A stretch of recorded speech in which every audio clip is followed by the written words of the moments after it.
And there it is, guys, a representation of all that these teams have fought and sacrificed for to be called the very best in the world at the collegiate level, the International College Cup itself. And this is it. Everything has come to this. 4 days of this competition, and the competition has spread much longer for some of these teams over months and months to get to this point. And there we are, FEUP coming onto the stage here. You can see that their journey took them from that 5-0 in groups through the semi-finals against Chunam and all the way to here, still undefeated after some great performances all around, every single member stepping up. Yeah, they've looked really good on a variety of different picks, a variety of different strategies across all phases of the games. Definitely a formidable opponent to be coming up against. It's not someone who I'd want to be seeing on the opposite side of the rift, that's for damn sure. Yeah, absolutely astonishing performance from them. You can see victory after victory to lead them to this point, to this best of 5. The pressure must be enormous. Against all the odds in some of those matches, they've made it all the way here. Representing the EU in the finals for the first time last year, didn't even make the playoffs. Such a huge improvement. Yeah, it must be a huge relief to make it to this point. I know there's so much working up ahead. Of course, we have got the Portuguese team taking front and center on the stage. And of course, we'll be having a look at all the players we'll be seeing playing here today. Of course, up at the top lane will be Joe2C. And the fact that he has come through in spite of being pinned down in those early games, having some rough phases, and still becoming the effective split pusher. I want to see him back on those mechanically intensive champions. And of course, in just a second, we'll be seeing Nuno in the jungle, has been doing extremely well. Yeah, he's been doing extremely well, but he's had a couple of games where he's looked a little shaky, but hopefully he's going to be bringing his A game to this finals today. Cherry in the mid lane. And that Ziggs yesterday, those huge Mega Inferno bombs. We'll have to see if he can live up to the expectations of him after carrying his team through those fights. And of course, Alternative down in the bottom lane. Yeah, the Kick Esports mastermind making big plays in the bottom lane, particularly on those late game scaling carries like Twitch. And last but definitely not least, AFM. Taking autofill support to a new level. The AD carry main taking the support role for Alternative, and he has been dominating in that position over his opponents. Absolutely incredible performance, but those are not the only ones on the stage today. Yeah, we're going to see G-Mei. Yeah, on the other side. China, the representation for the Chinese, the home crowd advantage may be coming in strong. Yeah, they've fought a long way as well, still 7-0, even after being challenged more really than you can say so in the group stage in that semi-finals yesterday against Haiku. And they, as we said, they dispelled their demons. They took down the team that had actually defeated them in the Chinese league to prove that they are the superior of the two Chinese organizations. Well, not just in the Chinese league, but our former champions as well. Well, knocked away, we will have new champions this year. Yeah, it's an unofficial championship held by them. Yeah, that was it. They came in, they were looking incredibly dominant last year.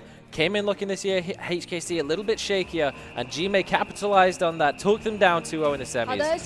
There we go, again, representing the LCL and China, G-Mei University. You can see a bit of tension on the faces, but resolution as well.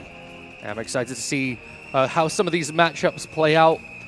This is the top of either side of the group, so we'll see why these teams went 5-0. All right, first of all, we will have Ruan up in the top lane. Very impressive gameplay performance in the semis. Yeah, definitely finding a lot of late-game teamfight advantages, but he's been winning out lanes that really he shouldn't be, and really impressing me. Of course, we will have Xiaowu in the jungle as well. Yeah, Xiaowu liking those aggressive picks. Seen from Anvan, he's got his Nidalee that he can fall back on, but he had massive dominant performances on some junglers in the semis as well. In the mid lane, certainly notable from last time round we saw them, Yeezy. Yeah, definitely an on and off player, you have to say, but when you give him those playmaking picks, can definitely make things happen for that roster, as you can hear the crowd going wild for him. With good reason, and Wei Hong will be next in the AD carry position. Yeah, definitely a candidate for the strongest of the ADCs in this tournament, combined with Wind in the bottom lane. Very dominant 2v2. Just as you said, Wind will round out the G-Mei lineup. Incredibly impressive in themselves. Their resident Rakan player, Wind. He's been doing a lot of work for the roster, and he's been one of the big reasons that bot lane has been so dominant. All right, guys, so there you have your full lineup. Of course, we will be getting into detail on all of these players and all their picks before we get started here today. And so we see now everybody lined up here. You can see the tension is palpable.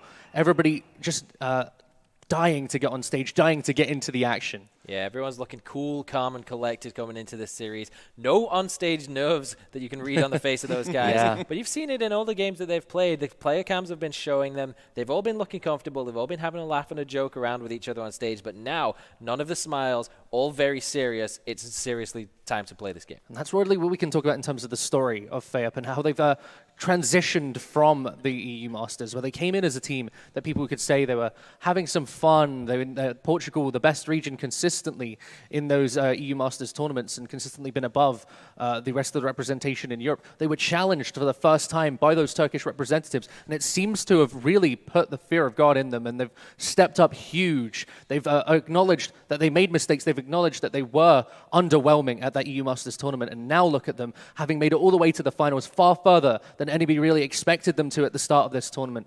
And now they're set to try and make that final run through to the trophy. Yeah, certainly further than we expected them to get, but we have our producer, Carlos. He was a big fan of the Portuguese. He knew they'd have the Portuguese support in the Twitch chat. Hold my Francesina, guys. Yes, they'll need all the Francesina they can get to make it all the way through the best of 5. As you guys mentioned before, the teams, they haven't always had success, but in this tournament at least undefeated. And I'm excited to see which one's going to take that first win, take the momentum in the best of 5. You heard the video and how it was carried through those late game decision making and the tactics that really shone through in those late game decisions that were being made. Even though they did struggle in laning, you saw Alternative and AFM. At the start, we were touting them as the best bot lane in Group A, but as the tournament went on, we saw them struggle more and more against Tunam, against UCI, really struggling to get back into the game. Yeah, and that's going to be a scary prospect when you're coming up against Wei Hong and Wind in the bottom lane. They like to get those aggressive picks. We say Wind is essentially the other Rakan one trick, as we've seen HKC lock it in 3 games out of 3. So expect to see high priority on Rakan, because that can get a lot of these fights started. And when either one of these AD carries gets a fight started, they know how to close it out and take the advantages in the 2v2. All right, guys, well, let's go head-to-head on these teams. So for the top players, Ruan, who've been playing the Gangplank against J2C. What are your thoughts?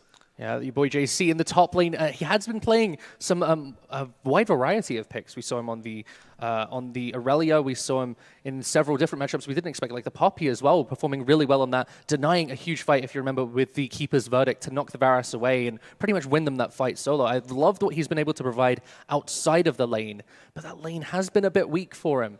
And I want to see him step up, but where Ruan has actually been the strongest is in that laning phase, where he's able to win out matchups using his lane freezing effectively, using the understanding of the minion waves to great effect to end up putting himself in control and win those matchups that generally you shouldn't. Yeah, absolutely 2 top-level top laners that we have. And not even just in the case of, they have a couple of champions that they can play. It's just the understanding of the core mechanics of how to play top lane well. You've touched on it, freezing the lane, that kind of thing, manipulating waves, getting the push. It's all things that these players understand and can do and perform at very well, actually. And it's something that has definitely punished some of those other teams that aren't really quite used to teams being able to pull out those mechanics and techniques against them.